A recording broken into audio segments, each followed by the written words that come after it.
নমস্কার এভরিওয়ান, সবাইকে ওয়েলকাম করছি নতুন একটি রেসিপি দেখার জন্য। আশা করি আপনারা সবাই ভালো আছেন এবং সুস্থ আছেন। আজকে শুকনো চালের গুঁড়ো দিয়ে পাতা পিঠা অথবা পাঁপড়ও বলতে পারেন। কোনো রকম ঝামেলা ছাড়া মাত্র একটি উপকরণে এই পাতা পিঠাটা তৈরি করতে পারবেন। তাছাড়া এই শুকনো পিঠাটা একবার তৈরি করেই যে খাবেন তা না, একবার একটু বেশি করে তৈরি করে পুরো বছর সংরক্ষণ করেও কিন্তু খেতে পারবেন। এবার চলুন কথা না বাড়িয়ে রেসিপিটি শুরু করা যাক। আশা করি আপনাদের ভালো লাগবে। প্রথমে এখানে 1 বাটি চালের গুঁড়ো ব্যবহার করলাম, আর এটা শুকনো চালের গুঁড়ো, আতপ চালের গুঁড়ো। আপনারা যে কোনো চালের গুঁড়ো ব্যবহার করতে পারেন, কোনো সমস্যা নেই। এরপরে স্বাদ মতো লবণ দিয়ে দিলাম, খুব ভালোভাবে মিশিয়ে নিলাম। এবার এখানে জল দিয়ে একটা ডো তৈরি করে নিতে হবে। তবে নর্মাল জল দেওয়া যাবে না, হালকা কুসুম গরম জলটা ব্যবহার করতে হবে। আর গরম জলটা ব্যবহার করলে ডোটা কিন্তু আঠালো হবে, আঠালো হলে ডিজাইনটা তৈরি করতে অনেক সুবিধা হবে। আমি এই পিঠাগুলো চালের গুঁড়ো দিয়ে তৈরি করে নেব। তবে আপনাদের হাতের কাছে চালের গুঁড়ো না থাকলে আটা অথবা ময়দা দিয়েও তৈরি করে নিতে পারেন, কোনো সমস্যা নেই। তবে আটা ময়দার যে ডোগুলো সেগুলো কিন্তু একই প্রসেসে তৈরি করে নিতে হবে। আর এটা যেহেতু শুকনো চালের গুঁড়ো, জলের পরিমাণটা কিন্তু একটু বেশি লাগবে। তাই অল্প অল্প করে জলটা দিয়ে আমি ডোটাকে তৈরি করে নেব। আর কোনো রকম যেন ভিতরে দানা থাকে না, সেভাবে ডোটাকে তৈরি করে নিতে হবে।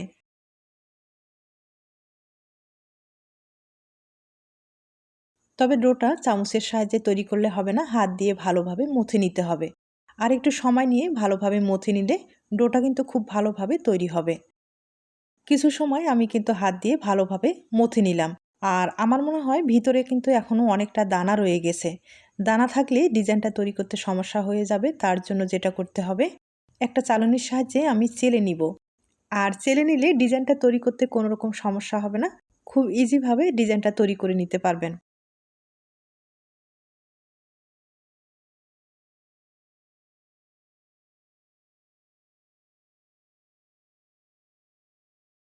খুব ভালোভাবে চেলে নিলাম। আর এখন কিন্তু কোনো রকম দানা নেই। এখন এই ডোটা দিয়ে আপনারা যে কোনো ডিজাইনের পিঠা তৈরি করে নিতে পারেন। আর দেখতেই পাচ্ছেন ডোটা কিন্তু অনেক নরম হয়েছে। এই নরম ডো দিয়ে আপনারা খুব সহজেই পিঠা তৈরি করে নিতে পারেন। তবে শক্ত করা যাবে না, শক্ত করলে ডিজাইনটা তৈরি করতে পারবেন না। তাই এরকমই নরমই থাকবে। এখন যেটা করতে হবে, এখান থেকে কিছুটা ডো একটু আলাদা করে নেব। আর এটাতে ফুড কালার ব্যবহার করব। আপনাদের ক্ষেত্রে যদি ফুড কালারটা পছন্দ হয় দিয়ে দিবেন, না হলে স্কিপ করতে পারেন, কোনো সমস্যা নেই। তবে সামান্য পরিমাণে ফুড কালার ব্যবহার করলে পিঠাটা দেখতে কিন্তু ভালো লাগবে।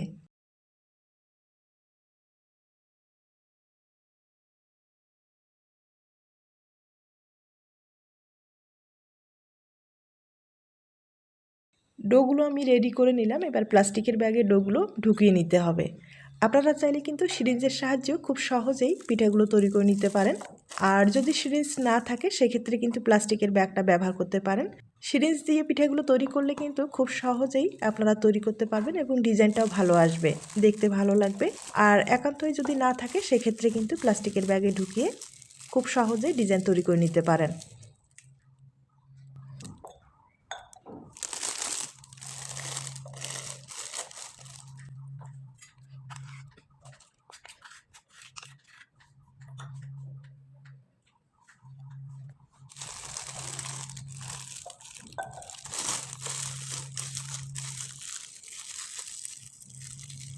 ডোগুলো আমি রেডি করে নিলাম।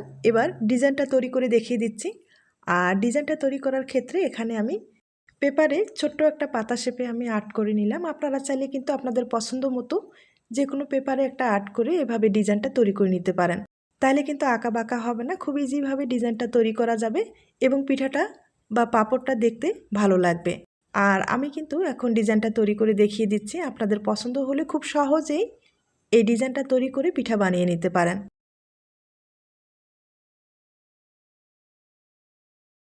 আর এই পিঠাগুলো তৈরি করতে কিন্তু বেশি সময় লাগে না, কম সময়ে আপনারা অনেকগুলো পিঠা তৈরি করে নিতে পারবেন। দেখতেই পারছেন কতটা সহজভাবে এই ডিজাইনটা তৈরি করা যায়।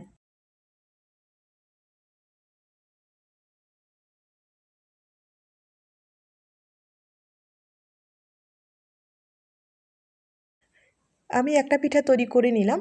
আর একইভাবে যে ফুড কালারগুলো ব্যবহার করলাম সেগুলো আপনাদের তৈরি করে দেখিয়ে দিচ্ছি। একবারেই সহজ একটা পিঠার ডিজাইন, এর চেয়ে সহজ আর পিঠার ডিজাইন হয় না। আপনারা চাইলে একবারে ঝামেলা ছাড়াই কিন্তু এই পিঠার ডিজাইনটা তৈরি করে নিতে পারেন।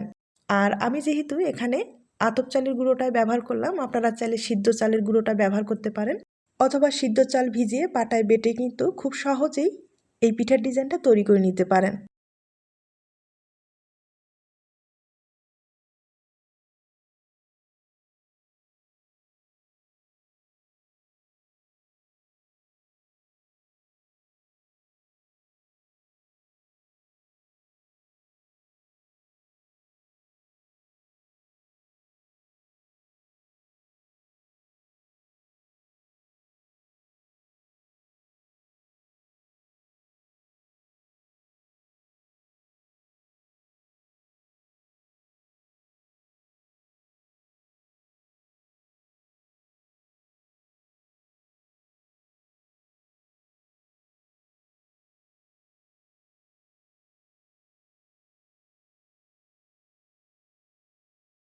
আমি আপনাদের 3টা পিঠা তৈরি করে দেখিয়ে দিলাম, আর দেখতেই পারছেন কতটা সহজভাবে এই পিঠার ডিজাইনটা তৈরি করা যায়।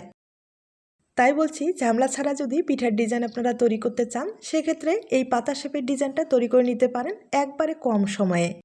আর এই পিঠাগুলো এতটাই হালকা, এগুলো কিন্তু শুকাতেও বেশি সময় লাগবে না। ভাপিয়ে নেওয়ার পরে রোদ যদি থাকে তাহলে কিন্তু 2-3 ঘন্টার মতো হলেই এই পিঠাগুলো খুব সহজেই শুকিয়ে যাবে। আর যাদের রৌদ্রের ব্যবস্থা নেই তাদের কিন্তু চিন্তার কোনো কারণ নেই, হালকা আলো বাতাস থাকলেও পিঠাগুলো শুকিয়ে যাবে, কিংবা ফ্যানের নিচে রেখেও কিন্তু খুব সহজেই পিঠাগুলো শুকিয়ে নিতে পারেন।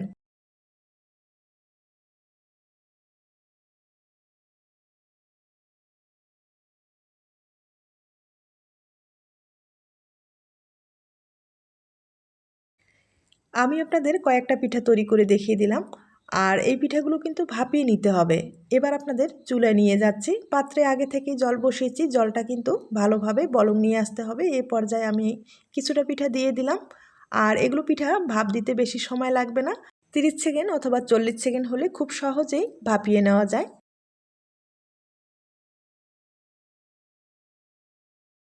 আমি কয়েকটা পিঠা ভাপিয়ে নিলাম, একইভাবে আরেকবার ভাপিয়ে দেখিয়ে দিচ্ছি। আর আপনাদের যদি বড় পাত্র থাকে সেক্ষেত্রে কিন্তু একবারে অনেক কয়েকটা ভাপিয়ে নিতে পারেন। আর আমার ছোট পাত্র, তাই কয়েকটা করে ভাপিয়ে আপনাদের দেখিয়ে দিচ্ছি।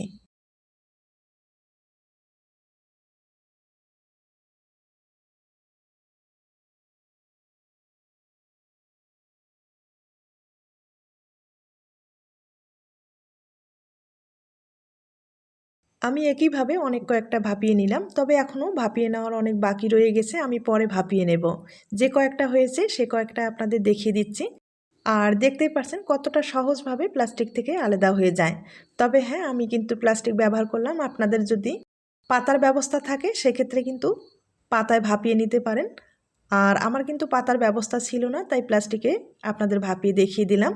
আর দেখতেই পারছেন ভাপিয়ে নেওয়ার পরে কতটা সুন্দর হয়েছে। আর এই পিঠাগুলো ভাপিয়ে নেওয়ার পরেই দেখতে কিন্তু বেশি সুন্দর হয়। আর এখন কিন্তু এই পিঠাগুলো আমি ফ্যানের নিচে রেখে শুকিয়ে নেব, তবে আপনাদের যদি রৌদ্রের ব্যবস্থা থাকে সেক্ষেত্রে কিন্তু রৌদ্রে শুকিয়ে নেবেন।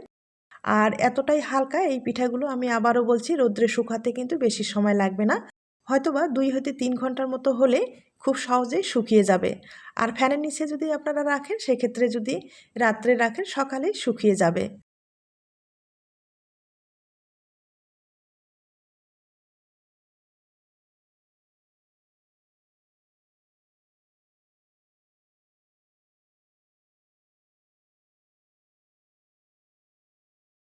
এবার আপনাদের পিঠাগুলো শুকানোর পরে আমি দেখিয়ে দিচ্ছি। আর আমি কিন্তু ফ্যানের নিচে রেখে শুকিয়ে নিলাম, আর শুকানোর পরে দেখতেই পারছেন কতটা সুন্দর হয়েছে। আর এই পিঠাগুলো কিন্তু আপনারা এখন দীর্ঘদিন পর্যন্ত সংরক্ষণ করতে পারবেন, কোনো রকম সমস্যা হবে না। আর যখন খেতে ইচ্ছে করবে তখন শুধু তেলে ভেজে খেলেই হয়ে যাবে। প্রত্যেকটা পিঠাই কিন্তু খুব সুন্দর হয়েছে, আপনারা হয়তোবা দেখে বুঝতে পেরেছেন। একবারে সাধারণ ডিজাইন, তবে দেখতে হয় অসাধারণ। আপনারা কম সময়ে এই পিঠাগুলো তৈরি করে নিতে পারেন। এবার চলুন কয়েকটা পিঠা আমি আপনাদের তেলে ভেজে দেখিয়ে দিচ্ছি। এই পিঠাগুলো এতটাই হালকা, তেলে দেওয়ার সাথে কিন্তু ফুলে ডবল হয়ে যায়, আপনারা হয়তোবা দেখে বুঝতে পেরেছেন। আর এই পিঠাগুলো কম আঁচে ভেজে নিতে হবে, আর যেহেতু অনেকটাই হালকা, বেশি আছে ভাজলে একবারে লালচে হয়ে যাবে, পিঠাটা দেখতেও কিন্তু ভালো লাগবে না বা খেতেও ভালো লাগবে না।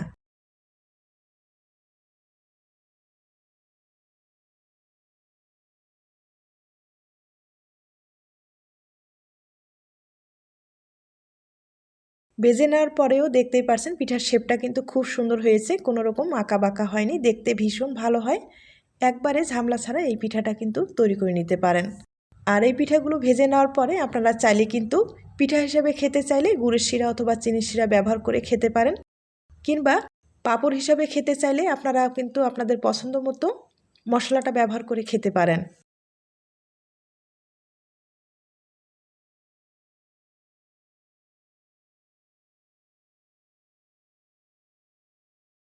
আমি আপনাদের কয়েকটা পিঠা ভেজে দেখিয়ে দিলাম। একইভাবে অনেকগুলো পিঠা ভেজে নেওয়া হয়ে গেছে।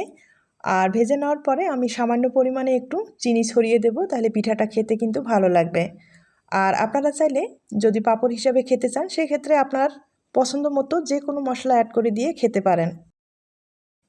এখন আপনাদের ভেঙেও দেখিয়ে দিচ্ছি, তবে ছোট্ট একটা রিকোয়েস্ট থাকবে, পিঠার এই রেসিপিটি আপনাদের কাছে যদি ভালো লেগে থাকে বা আপনার কোনো উপকারে আসতে পারে তাহলে কিন্তু একটা লাইক দিতে পারেন।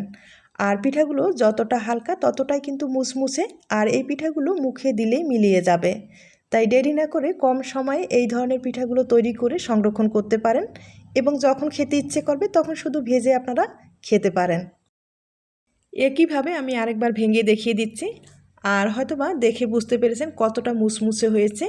আজ তাহলে এ পর্যন্ত, নতুন কোনো রেসিপির সাথে আবার দেখা হবে। নতুন রেসিপির জন্য সবাইকে আমন্ত্রণ রইল।